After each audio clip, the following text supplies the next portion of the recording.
إن الإنسان لظلوم كفار.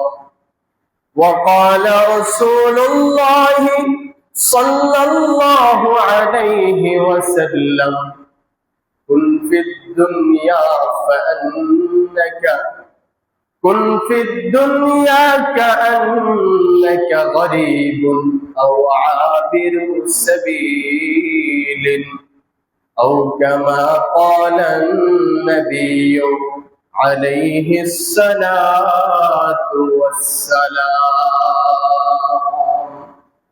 صدق الله العظيم وصدق رسوله النبي الكريم ونحن على ذلك لمن الشاهدين والشاكرين والحمد لله رب العالمين. সকলেই মহব্বতের সাথে একবার দুরূদ ইব্রাহিম পাঠ করি। আল্লাহুম্মা সাল্লি আলা মুহাম্মাদিন ওয়া আলা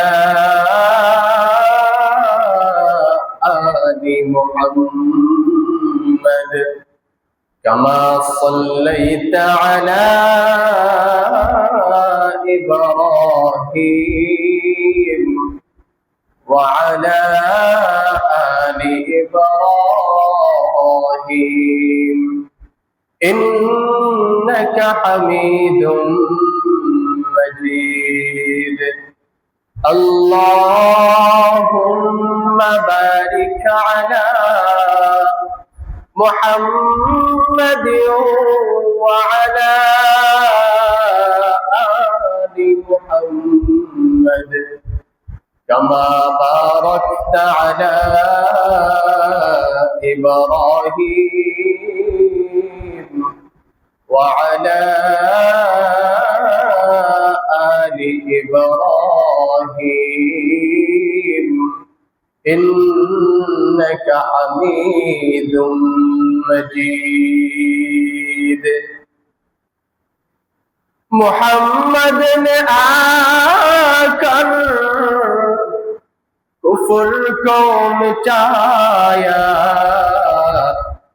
کفر کو مٹا کر صداقت بتایا. محمد کو اگر پیدا نہ کرتے زمین و آسمان پیدا نہ ہوتے. محمد ملت جان ملت شان ملت ہے.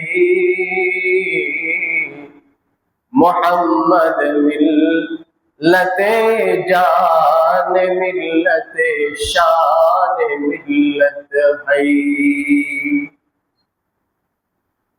মুআজ্জাজ মুহতারাম উপস্থিত সম্মানিত মুসল্লি সাহেবান, সর্বপ্রথম ওই মালিকের দরবারে শুকর আদায় করি যে মহান মালিক আমাদেরকে দুনিয়াবি ফিতনা ফাসাদ থেকে ফারেক করে অবসর করে সুস্থতার মতো মহান দৌলত দিয়ে আজকে পবিত্র শুক্রবার আল্লাহ সুবহানাহু ওয়া তাআলার পবিত্র হুকুম জুমার নামাজ আদায়ের লক্ষ্যে আল্লাহ সুবহানাহু ওয়া তাআলার পবিত্র ঘরে মসজিদে আসার বসার পাশাপাশি কোরআন ও হাদিস থেকে কিছু কথা বলার শোনার তৌফিক দান করেছেন। এজন্য সকলেই অন্তরের অন্তঃস্থল থেকে মহব্বতের সাথে শুকর আদায় করি, সকলে বলি আলহামদুলিল্লাহ। আল্লাহ সুবহানাহু ওয়া তাআলা মানুষদেরকে দুনিয়াতে সৃষ্টি করেছেন, দুনিয়াতে পাঠাইছেন একমাত্র তার ইবাদত বন্দেগী করার জন্য। এই প্রসঙ্গে রব কুরআনুল কারীমের ভিতরে বলেন, ওয়ামা খালাকাতুল জিন্না ওয়াল ইনসা ইল্লা লিয়াবুদুন। আল্লাহ তাআলা বলেন, আমি মানুষদেরকে এবং জিনদেরকে একমাত্র আমার ইবাদত বন্দিগির জন্যই পাঠিয়েছি। আফসোস আর পরিতাপ এবং দুঃখের সাথে বলতে হয়, দুনিয়াতে আসার পরে আমাদের যেই লক্ষ্য, যে উদ্দেশ্য, যেই মাকসুদে আল্লাহ সুবহানাহু ওয়া তাআলা আমাদেরকে প্রেরণ করেছেন, সেটা আমরা ভুলে গিয়েছি। আমরা রবের ইবাদত বন্দেগী যেইভাবে করা দরকার সেইভাবে না করে আল্লাহ সুবহানাহু ওয়া তাআলা রাসূলের মাধ্যমে আমাদেরকে যেভাবে শিখিয়েছেন সেইভাবে আমরা না করে, না চলে মন চাই জিন্দেগি গঠন করছি। মনের ইচ্ছা মতো ইবলিস শয়তান আমাদেরকে যেভাবে পরিচালিত করছে সেইভাবে আমরা পরিচালিত হইতেছি। অথচ আল্লাহ সুবহানাহু ওয়া তাআলা আমাদেরকে প্রতিনিয়ত প্রত্যেকটা মুহূর্তে, প্রত্যেকটা সেকেন্ডে অসংখ্য অগণিত নিয়ামত আল্লাহ সুবহানাহু ওয়া তাআলা আমাদেরকে দিয়ে রেখেছেন। কুরআনে আল্লাহ সুবহানাহু ওয়া তাআলা স্পষ্ট ঘোষণা করেন, ওয়া ইন তাউদ্দু নি'মাতাল্লাহি লা তুহসুহা। আল্লাহ তাআলা বলেন যে আমি তোমাদেরকে অসংখ্য অগণিত নিয়ামত দান করেছি, যে নিয়ামত গুলোর গণনা যদি তোমরা করো তাহলে গণনা করে তোমরা শেষ করতে পারবে না। এরকম হাজারো হাজারো লাখ কোটি কোটি নিয়ামতের ভিতরে আমরা পড়ে আছি। আল্লাহ তাআলার নিয়ামত আমরা ভোগ করছি। এই জন্য একজন কবি তার ফার্সি ভাষায় তিনি বলেন, এই খোদা ইহসানে তো আন্দর শুমার মিটানা লম্বা জবানে সদ হাজার, জানো গোশো চশমে হোশো পাও দোস্ত জুমলা আজদর হায়ে ইহসানত পুরাস। হে আমাদের প্রভু, আমরা তোমার অসংখ্য অগণিত নিয়ামতের ভিতরে ডুবে আছি। যেই নিয়ামত গুলার শুকর যদি হাজারো লাখো লাখো কোটি কোটি জবানের মাধ্যমে যদি নিয়ামতের শুকর আদায় করা হয়, তারপরেও নিয়ামতের শুকর আদায় করে শেষ করা যাবে না। জানো গোশো চশমে হোশো পাও দস্ত জুমলা আজদর হায়ে ইহসানাত পুরাস। সবচাইতে বড় যে নিয়ামত সেটা হচ্ছে আল্লাহ তাআলা আমাদেরকে জান দিয়েছেন। আল্লাহ তাআলা আমাদের বডির ভিতরে একটা নিয়ামত ফিট করে রাখছেন, সেটা হচ্ছে রূহ। রূহ কি জিনিস? আল্লাহ সুবহানাহু ওয়া তাআলা কুরআনের ভিতরে বলেন, কুলির রূহু মিন আমরি রাব্বি। আল্লাহ তাআলা বলেন যে রূহ হচ্ছে আমার একটা আদেশ। আমার আদেশ হচ্ছে রূহ। যতক্ষণ পর্যন্ত মানুষের শরীরের ভিতরে এই আদেশটা থাকবে ততক্ষণ পর্যন্ত আমার চক্ষু, আমার আপনার চক্ষু খোলা থাকবে, যা মনে চাই তা করতে পারবে। কিন্তু এই রূহ নামক জিনিসটা যখন আল্লাহ সুবহানাহু ওয়া তাআলা আমাদের থেকে ছিনিয়ে নেবেন, তখন আমাদের পক্ষে দুনিয়াতে আর থাকা সম্ভব নয়। আল্লাহ তাআলা আমাদেরকে হাত পা শরীরের কতগুলো অঙ্গ প্রত্যঙ্গ, শরীরের ভিতরে হাজারো হাজারো জোড়া রয়েছে, আল্লাহ তাআলা দান করেছে। এগুলো সব কিছুই হচ্ছে রবের পক্ষ থেকে বড় নিয়ামত।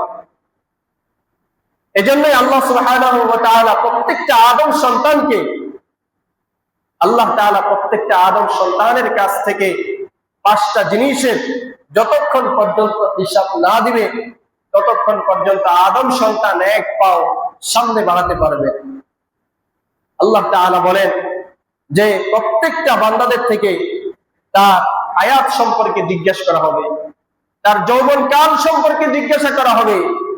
সে যে দুনিয়াতে থাকাকালীন উপার্জন করেছে, কিভাবে উপার্জন করলো আর কোন পথে খরচ করলো, এই সম্পর্কে আল্লাহ সুবহানাহু ওয়া তাআলা প্রত্যেকটা বান্দাকে জিজ্ঞেস করবে। আল্লাহ সুবহানাহু ওয়া তাআলা আমি যে সুস্থতা দান করেছি এটার কতটুকু নিয়ামত, এই সুস্থতার কতটুকু শুকর তুমি আদায় করেছো, এটা আল্লাহ তাআলা জিজ্ঞেস করবে। এরপরেই বনি আদম সামনে পা বাড়াতে পারেন। প্রিয় উপস্থিতি, আমি আপনাদের সামনে আজকে যেই বিষয়টা নিয়ে কথা বলতে যাচ্ছি সেটা হচ্ছে দুনিয়ার সামান্য জিন্দেগি, দুনিয়ার একেবারে অল্প সময় ক্ষণস্থায়ী জীবন দিয়ে আল্লাহ সুবহানাহু ওয়া তাআলা আমাদেরকে দুনিয়াতে পাঠাইলেন। কেন পাঠাইলেন আল্লাহ তাআলা আমাদেরকে? 60 বছর, 70 বছর, 50 বছর, কারো 1 মাস, 2 মাস, 1 বছর, 2 বছর, একদিন, একটা মুহূর্ত, এরকম আয়াত আল্লাহ তাআলা আমাদেরকে দিয়ে দুনিয়াতে পাঠাইছে। উদ্দেশ্য দুনিয়া থেকে আখিরাতের কিছু পুঁজি নিয়ে যাওয়ার জন্য, যেন আল্লাহ সুবহানাহু ওয়া তাআলা চিরস্থায়ী যেই জান্নাত, চিরস্থায়ী বাগান, চিরস্থায়ী জিন্দেগি, এটাকে সুন্দর করার জন্য, চিরস্থায়ী জিন্দেগিতে চিরস্থায়ী ভাবে থাকার জন্য এই দুনিয়াতে আল্লাহ সুবহানাহু ওয়া তাআলা আমাদেরকে কিছু পুঁজি সঞ্চয় করার জন্য পাঠাইছেন। রাসূল হাদিসে কারীমের ভিতরে ইরশাদ করেন, আদ-দুনিয়া মাজরাতুল আখিরাহ, দুনিয়া হচ্ছে আখিরাতের ক্ষেত স্বরূপ। আল্লাহ তাআলা পবিত্র কালামের ভিতরে বলেন, সূরা আনআমের ভিতরে আয়াত আসছে, ইয়ালামু আন্নামাল হায়াতুদ দুনিয়া, ইয়ালামু আন্নামাল হায়াতুদ দুনিয়া লাইবু ওয়া লাহবু ওয়া যিনা ওয়া তাফাখুরুম বাইনাকুম ওয়া তাকাসুরুম ফিল আমওয়ালি ওয়াল আওলাদ كمثل غيث أعجب الكفار نباته ثم يهيج فتراه مصفرا ثم يكون حطاما وفي الآخرة عذاب شديد ومغفرة من الله ورضوان وما الحياة الدنيا إلا متاع الغرور। আল্লাহ তাআলা কত সুন্দর ভাবে মানুষদেরকে বারবার বুঝাইতে চাচ্ছেন, ইয়ালামু, হে পৃথিবীর মানুষ, তোমরা জেনে রাখো, আন্নামাল হায়াতুদ দুনিয়া, পার্থিব জিন্দেগি, দুনিয়ার হায়াত, এটা কেমন? কয়েকটা উপমা আল্লাহ সুবহানাহু ওয়া তাআলা পেশ করেছেন। লাইবু ওয়া লাহ, দুনিয়ার এই জীবনটাকে আল্লাহ সুবহানাহু ওয়া তাআলা প্রথমত বলেছেন এটা হচ্ছে খেল তামাশা। দুনিয়ার জিন্দেগি কি বলেন? খেল তামাশা। লাইবু ওয়া লাহ, লাইবুর শাব্দিক অর্থ হচ্ছে খেলাধুলা করা, ওয়া লাহ রং তামাশা, ওয়া যিনা, এবং এটা হচ্ছে পার্থিব বাহ্যিক সাজসজ্জা, ওয়াজিনাতু ওয়া তাফাখুরুম বাইনাকুম ওয়া তাকাসুরুম ফিল আমওয়ালি ওয়াল আওলাদ, আর হচ্ছে পরস্পরে দ্বন্দ্ব, পরস্পরে অহংকারিতা। কিসের অহংকারিতা? সম্পদের অহংকারিতা। কার চাইতে কে বেশি সম্পদ অর্জন করতে পারে, কার চাইতে কে বেশি সম্পদ কামাই করতে পারে, সম্পদের তাকাব্বুরি পরস্পরে। আরেকটা হচ্ছে সন্তান, সন্তানের কার বংশে কতজন সন্তান, কার বংশ কত সম্ভ্রান্ত, কার বংশ কত বড়, কার বংশের মানুষ কত বেশি শক্তিশালী, এগুলো। ওয়া তাফাখুরুম বাইনাকুম ওয়া তাকাসুরুম ফিল আমওয়ালি ওয়াল আওলাদ। তাহলে দুনিয়ার উপমাটাকে আল্লাহ সুবহানাহু ওয়া তাআলা বলেছেন এগুলো হচ্ছে খেল তামাশা, আর হচ্ছে বাহ্যিক সাজসজ্জা, আর হচ্ছে সম্পদ এবং সন্তান।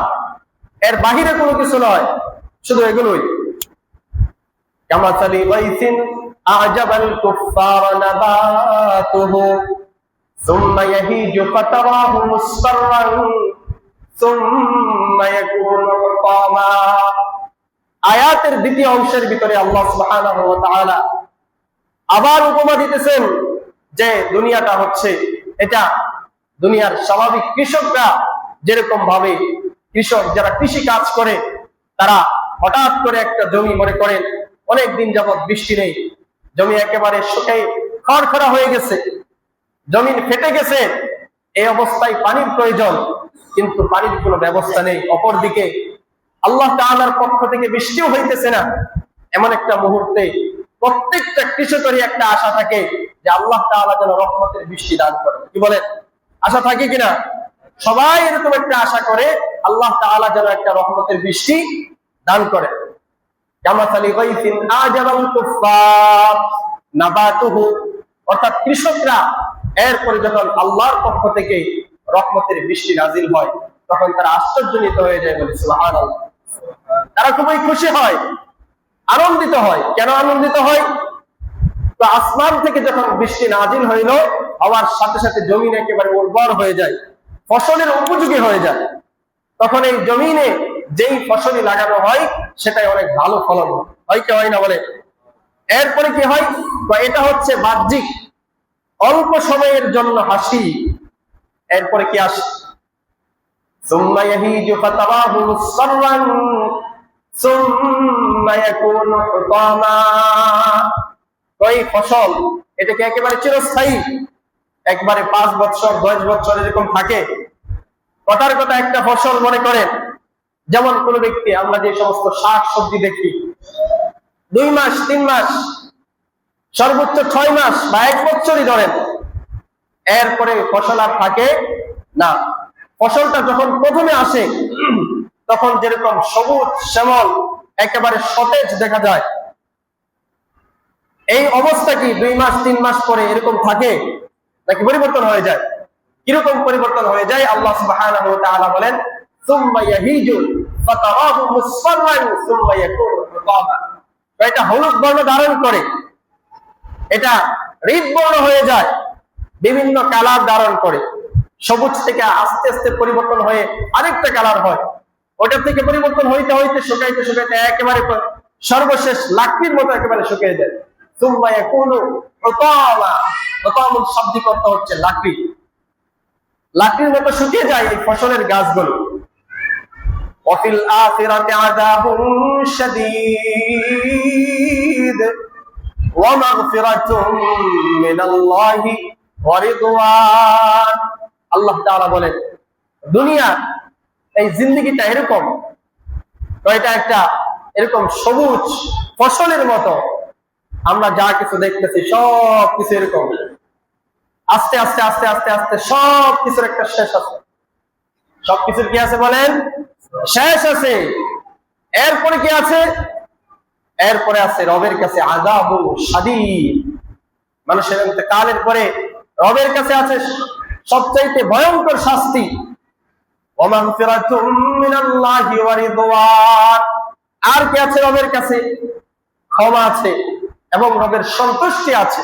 ওয়া মাগফিরাতুম মিনাল্লাহি ওয়া রিদওয়ান, রবের কাছে আছে সন্তুষ্টি এবং ক্ষমা।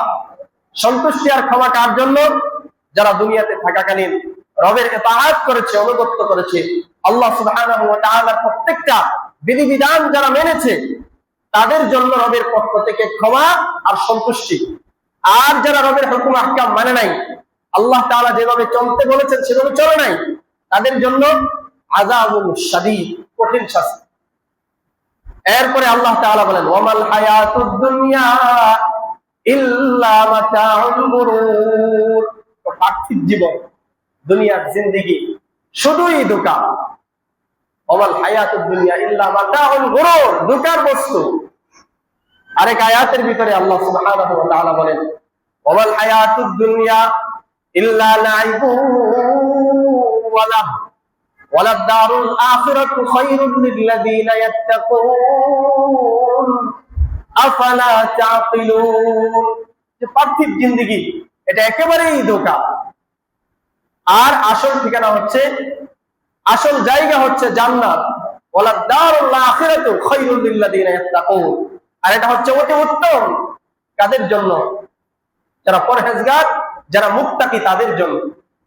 এই জন্যই তো কবিতার শেয়ারের ভিতরে বলে, উসপে सूरत चंदे रुज़ है फिर फना हो जाएगा जिसमें तेरा नाज हायो मिट्टी में मिल जाएगा। উসপে सूरत, একজন মানুষের সৌন্দর্য, আকার আকৃতি, এটা মাত্র কয়েকদিনের। চাঁদে রুজে, মাত্র কয়েকদিন। একটা মানুষের যৌবনকাল কয়দিন থাকে বলেন? 10 বছর বা 15 বছর, 20 বছর বা 40 বছরই ধরে। সেই বালেগ হওয়া থেকে নিয়ে 40 বছর, এর আগ পর্যন্ত, 40-এর আগ পর্যন্ত মানুষের সৌন্দর্য দিন দিন বাড়তেই থাকে। বালেগ হওয়ার পর থেকে মানুষের সৌন্দর্য দিন দিন কি করে বলেন, বাড়তে থাকে। এটা জাহেরান সৌন্দর্য হতে পারে, বাতিনান সব দিক দিয়ে বাড়তে থাকে। যখন 40 পার হয়ে যায় তখন পরিবর্তন হওয়া শুরু হয়। 40-এর আগ থেকেই পরিবর্তন হওয়া শুরু হয়ে যায়, অনেকের বেলা পরিবর্তন হয়, একেবারে খারাপের দিকে যায়। একটা মানুষের বয়স যখন 25-30 বছর, একটা যুবক একেবারে টকবক যুবক, সুঠাম দেহের অধিকারী, সুস্থ সবল, তখন তাকে যেরকম সুন্দর লাগে, যেরকম ভালো লাগে, তার বয়স যখন 60-65, তখন কি এরকম লাগে বলেন? কথা বলেন না, কিরকম লাগে?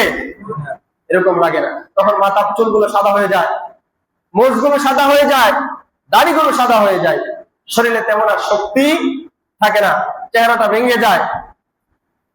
25 বছর বয়সে যেরকম শরীরের ভিতরে একটা দেখতে যে একটা সৌন্দর্য ছিল, নাদুস নদুস দেখা যাইতো, সেটা আর থাকে না। আস্তে আস্তে আস্তে আস্তে ক্ষয় হইতে হইতে এরকমও তো কত বৃদ্ধ আছে যাদের শরীরে একেবারে গোস্ত নেই, শুধু হাড্ডি আর হাড্ডি আছে কিনা? এরকম 80 বছর বয়স হয়ে গেছে, এরকম অনেক সময় দেখা যায়। 80-90 বছর বয়স হয়ে গেছে, অনেক দিন যেমন বিছনায় পড়ে আছে, অনেক অসুস্থ, খাবার দাবার তেমন খাইতে পারে না, আবার সুস্থও হয় না, মরেও না বাঁচেও না, অর্থাৎ কেমন যেন শুধু পড়ে আছে। তো এরকম কিছু কিছু লোকদেরকে দেখা যায় যারা একেবারে স্বাস্থ্য একেবারে শুকিয়ে গেছে, শুধু হাড্ডি দেখা যায়, কঙ্কালের মতো, এরকম দেখা যায় কি যায় না? তো তাদের ব্যাপারে কবি বলেন, হুসনে सूरत चंद रुज़ है फिर फना हो जाएगा जिसमें तेरा नाज है मिट्टी में मिल जाएगा। আজকে যে সৌন্দর্য নিয়ে, আজকে যে শরীর নিয়ে এত কিছু, এত তাকাব্বুরি, এত অহংকারী, এত দেমাগ, এগুলা একদিন আস্তে আস্তে শেষ হয়ে যাবে, থাকবে না। একটু চিন্তা করে দেখেন পৃথিবীর ইতিহাসে একেবারে আদম আলাইহিস সালাতু ওয়াস সালামের থেকে নিয়ে আজ পর্যন্ত কত মানুষ পৃথিবীতে আসছে, কত শক্তিশালী, কত বীর বাহাদুর, কত স্বাস্থ্যবান, সুস্বাস্থ্যের অধিকারী, সব দিক দিয়ে অনেক শক্তিশালী ছিল, অনেক ভালো ছিল। কিন্তু আজকে তারা কোথায়? আজকে তো কেউ নেই। অনেক দূর, এগুলো বাদ দিলাম। আমরা যদি আমাদের পূর্বপুরুষ যারা, আমাদের থেকে আমাদের বাবা, দাদা, দাদার বাবা, এভাবে যাইতে যাইতে 5 পুরুষ, 6 পুরুষ বা 10 পুরুষ, যাদের অনেক কথা আমরা শুনি, কই আজকে তারা কোথায় গেল? একেবারে সামান্য সময়, অল্প সময়ের জন্য আল্লাহ তাআলা এই যৌবনকাল দেয়, সূরত বাহ্যিক সৌন্দর্য আকৃতি দেয়, এরপরে এটা শেষ হয়ে যায়। আয়েশা ইশরত কে লিয়ে ইনসান নেহি याद रख तो बंदा है मेहमान नहीं। এই জন্য এই সামান্য নিয়ামত পাওয়ার পরে, এই সামান্য সুযোগ সুবিধা পাওয়ার পরে, এই সামান্য সময়ের বাহাদুরি পাওয়ার পরে এত তাকাব্বুরি আর এত অহংকারী নিজের ভিতরে আসে। তাকাব্বুরির কারণে, নিজের বড়ত্বের কারণে, আমিত্বের কারণে পায়ের উপরে মাটি পড়ে না, পা মাটির সাথে লাগতে চায় না। আমার মতো বড়, আমার মতো এরকম সৌন্দর্যের অধিকারী, আমার মতো এরকম যোগ্যতা সম্পন্ন ব্যক্তি, আমার মতো এরকম একজন চাকরিজীবী, আমার মতো এরকম একজন শিল্পপতি, আমার মতো এরকম ধনাঢ্য ব্যক্তি আর কে আছে? আয়েশা ইশরত কে লিয়ে ইনসান নেহি याद रख तो बंदा है मेहमान नहीं। স্মরণ রাখা দরকার যে তুমি যত বড় কিছু হও না কেন, তুমি যাই কিছু হয়ে যাও না কেন, মনে রাখতে হবে একটা কথা, দিন শেষে তুমি হচ্ছে আল্লাহর বান্দা। আমরা সবাই কার বান্দা বলেন? যদি বলতে হবে কার বান্দা? আল্লাহর বান্দা। আমরা সবাই আল্লাহর গোলাম। সবাই কার গোলাম বলেন? আল্লাহর গোলাম। গোলাম মানে কি আমরা বুঝি? গোলাম মানে, গোলাম কারে কও? হযরত আলী রাদিয়াল্লাহু তাআলা আনহু তিনি বলেন, মান আল্লামানি হারফুন, যে ব্যক্তি আমাকে একটি হরফ শিক্ষা দিয়েছে, আনা গোলামুন, আমি তার গোলাম। যে ব্যক্তি আমাকে একটি হরফ শিক্ষা দিয়েছে, আমি তার গোলাম। গোলাম মানে কি? ইনশাআ বা ওয়া ইনশাআ কারমা ওয়া ইনশাআ ইস্তাকাররা, তিনটা জিনিস গোলামের ভিতরে। কয়টা জিনিস বলেন? তিনটা জিনিস। এক নম্বর ইনশাআল্লাহ, আমি তো গোলাম, আমার কোনো অধিকার নাই, মনিব ইচ্ছা করলে আমাকে বিক্রিও করে দিতে পারে। ওয়া ইনশাআ কারমা ওয়া ইনশাআ ইস্তাকাররা, মনিব যদি ইচ্ছা করে আমাকে গোলাম বানিয়ে রাখতে পারবে। আর ওয়া ইনশাআ কারমা, আর যদি মনিব ইচ্ছা করে আমাকে এরকম ভাবে আজাদ করে দিতে পারে। তাহলে গোলামের অপশন কয়টা বলেন? তিনটা। গোলামের নিজস্ব কোনো পাওয়ার নেই, কোনো ইখতিয়ার নেই, তার কোনো চাহিদা, কোনো ইচ্ছা থাকতে পারে না। সব ইচ্ছা কার? আওয়াজ দিয়ে বলতে, সব ইচ্ছা কার? আল্লাহ তাআলা। আমরা সবাই আল্লাহর গোলাম। এই জন্যই কবি বলেন, আইশা ইশরত কে লিয়ে ইনসান নেহি, ইয়াদে রাখতো বান্দা হায় মেহমান নেহি। মনে রাখতে হবে, তুমি দুনিয়াতে একজন গোলাম, তোমার যা মনে চায় তা তুমি করতে পারো না। কার ইচ্ছা অনুযায়ী চলতে হবে বলেন? কার ইচ্ছা অনুযায়ী চলতে হবে? আল্লাহর ইচ্ছা অনুযায়ী চলতে হবে। প্রত্যেকটা মুহূর্ত, প্রত্যেকটা সেকেন্ড, প্রত্যেকটা দিন, প্রত্যেকটা মাস, প্রত্যেকটা বৎসর, সব কিছু হিসাব আল্লাহর কাছে দিতে হবে। আল্লাহ তাআলা যেভাবে বলেছেন সেভাবে আমাকে চলতে হবে।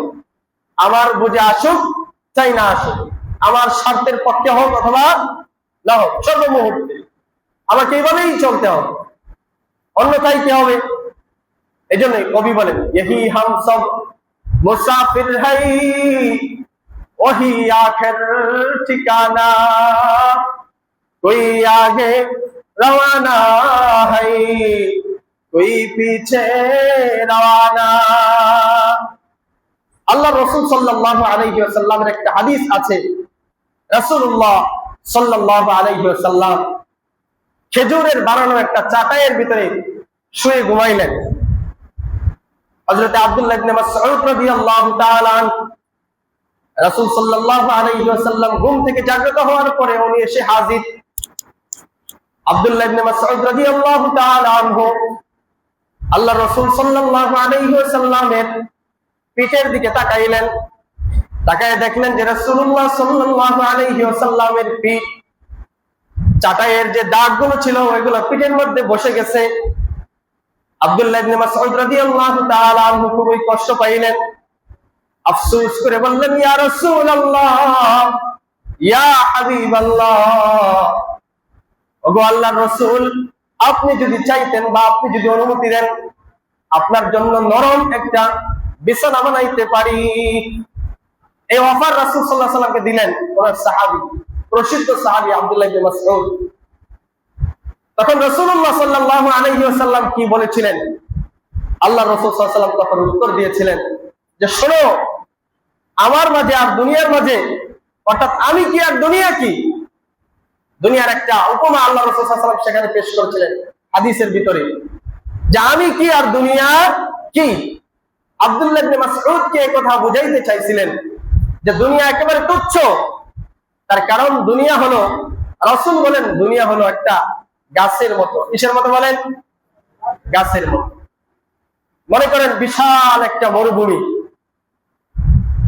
এখান থেকে নিয়ে 50 কিলোমিটার দূরে একটা বিশাল, 50 কিলোমিটার পুরোটাই মরুভূমি, 50 কিলোমিটার যাওয়ার পরে একটা বিশাল গাছ, এরপরে আবার 50 কিলোমিটার মরুভূমি।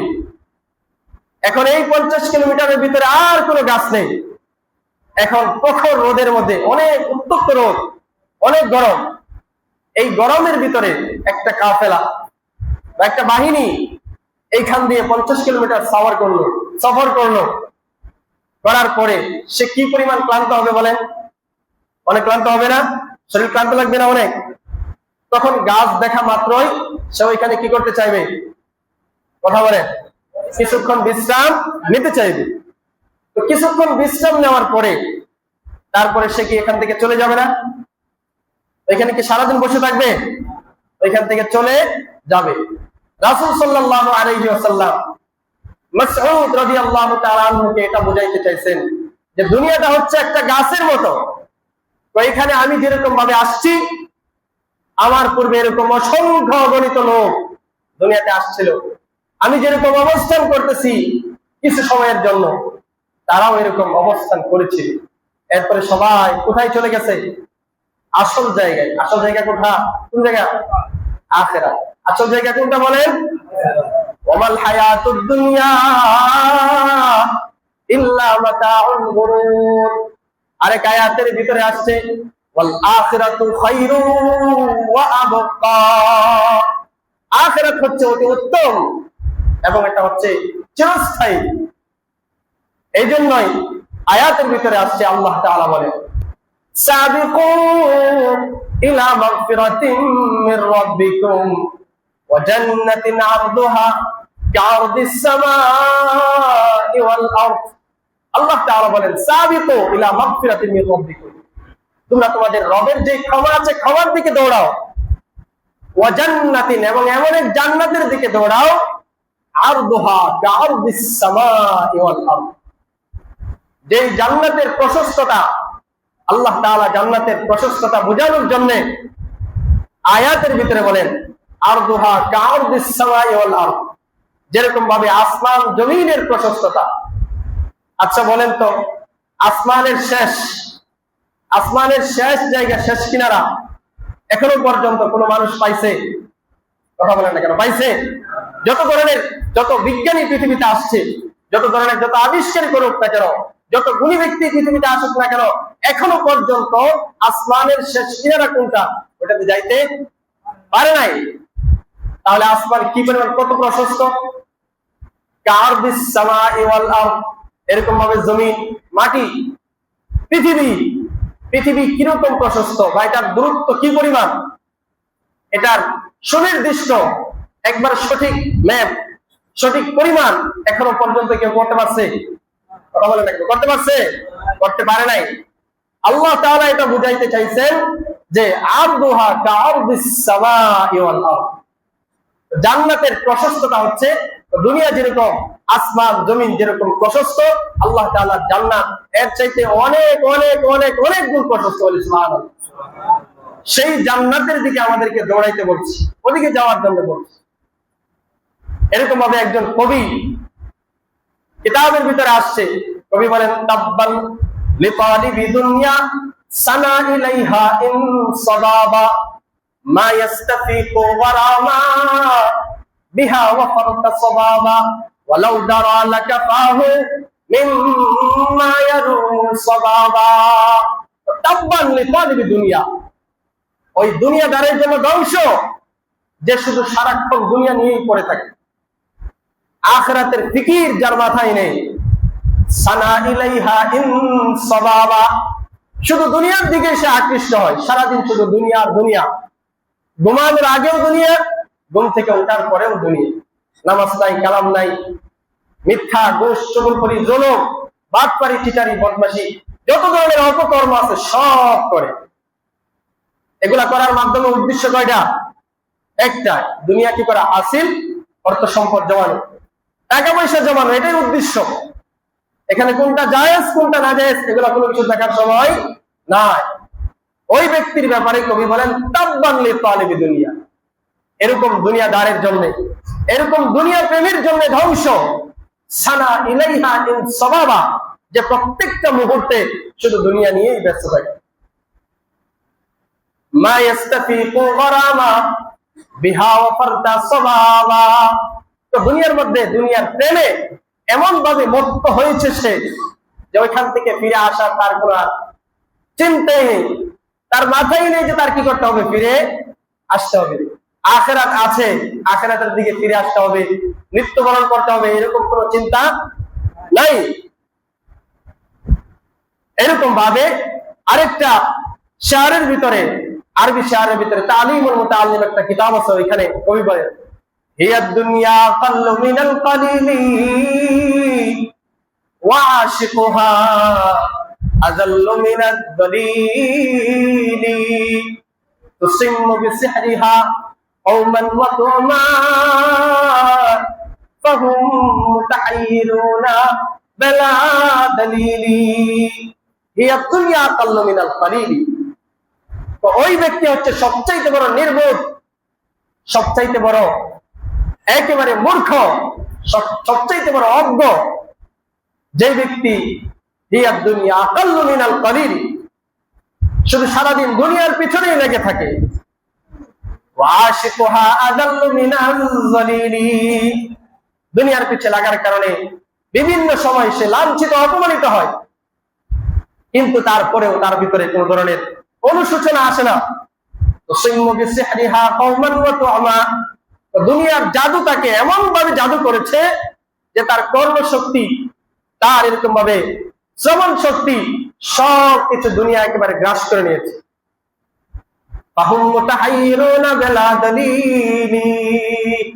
যার কারণে সে বাধ্য হয়ে শুধু দুনিয়ার পেছনে শুধু ঘুরে।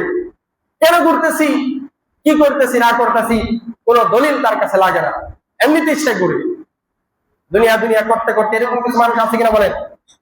জীবনে কোনোদিন নামাজ পড়ে না, জুমার নামাজ পড়ে না, ঈদের নামাজ পড়ে না, জানাজার নামাজ পড়ে না, কোন নামাজই সে পড়ে না। এরকম বেনামাজি আছে না? এরকম অনেক মানুষ আছে যারা জীবনে কোনোদিন নামাজই পড়ে না। এরকম মানুষ আছে কিনা বলেন? আবার সে কি মুসলমান, সে কি বলেন মুসলমান দাবি করে যে আমি একজন মুসলমান, কিন্তু সে এক ওয়াক্ত নামাজও পড়ে না। আবার কিছু মানুষ আছে যদি কোনো সময় কোনো চাপে পড়ে, ঠেকাই পড়ে বা কোনো ঝামেলাই পড়ে, তখন বাধ্য হয়ে কি করে জুমার নামাজ পড়ে।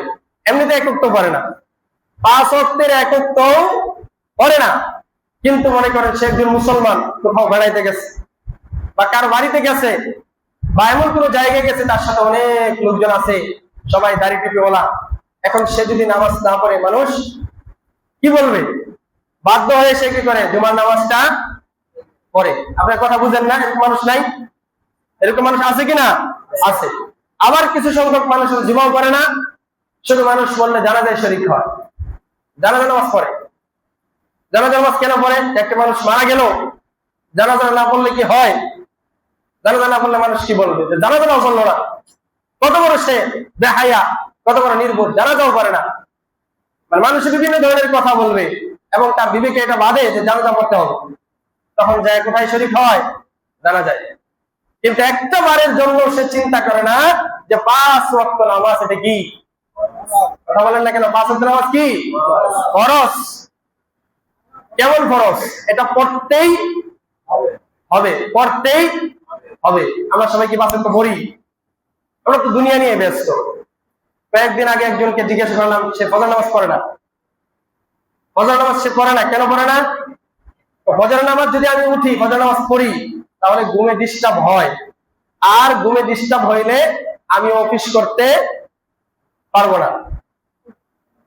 আপনারা মনে কথা বুঝেন নাই? ঘুমে ডিস্টার্ব হয়, এই জন্য সে অফিস করতে পারবে না, এই জন্য ফজর নামাজই পড়ে না। তার কি আল্লাহ অফিস করার জন্যই বানাইছে? কথা বলেন না কেন? শুধু অফিস করার জন্য কি আল্লাহ বানাইছে? এরকম অভাব নাই। আমরা কয়জন পড়ি? ফজর সময় দেখা যায় মাত্র 1 কাতার অংশ হয় না। আফসোসের সাথে, দুঃখের সাথে বলতে হবে, একটা বারো কি আপনার এই কথা মাথায় আসে না? আপনি কি মৃত্যুবরণ করবেন না? আল্লাহর কাছে হিসাব দিতে হবে না? ফজরের নামাজ যারা না পড়বে, তার ব্যাপারে একটা কঠিন হাদিস এরকম আছে যে তাদের মাথাগুলোকে পাথর দ্বারা ভেঙে ফেলা হবে। বলে নাউযুবিল্লাহ, ফজরের নামাজ আসে না। জোহর পরে, আসর পরে টুকটাক, মাগরিবের সাথেও আসে, কিন্তু ফজর আসে না।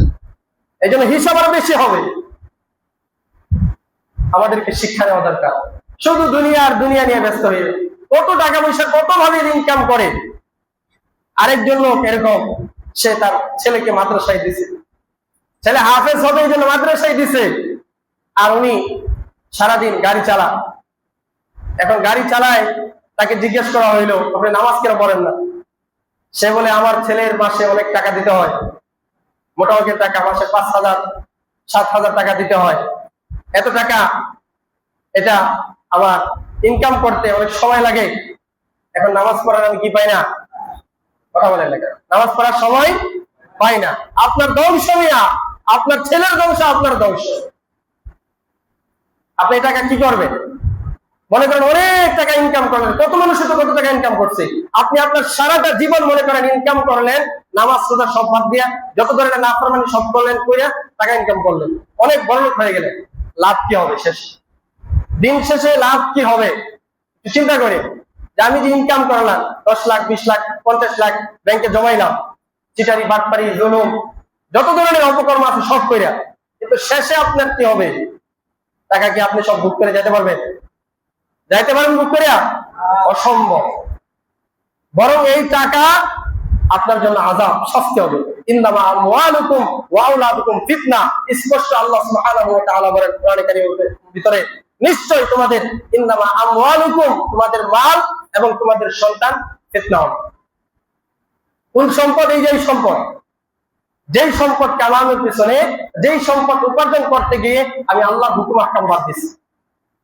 এই জন্য দুনিয়া টুকটাক, আখিরাত কি করতে হবে? ঠিকঠাক অর্জন করতে হবে। দুনিয়া কিছু হলেই হবে, কিন্তু আখিরাতটা কি করতে হবে? প্রাধান্য দিতে হবে।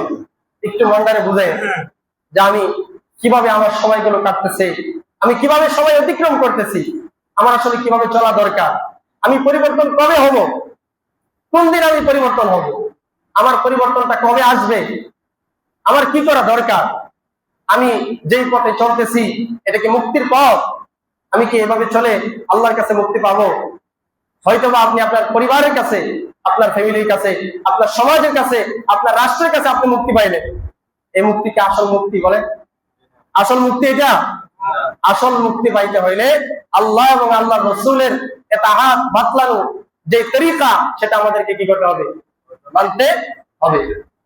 गर सुन्नत नबवी की करे पैरवी उम्मत, तूफा से निकल जाएगा फिर उसका सफीना, मोमिन जो फिदा नक्श कफे पाए नबी हो, हुजीर कदम आज भी आलम का खजीना। যে মুমিন রাসূলের ইতাআত করবে, রাসূলের পদাঙ্ক অনুসরণ করবে, প্রত্যেকটা সেকেন্ডে প্রত্যেকটা মুহূর্তে সুন্নতি জীবন যাপন করবে, তার জন্যই রয়েছে জাহান্নাম থেকে মুক্তি।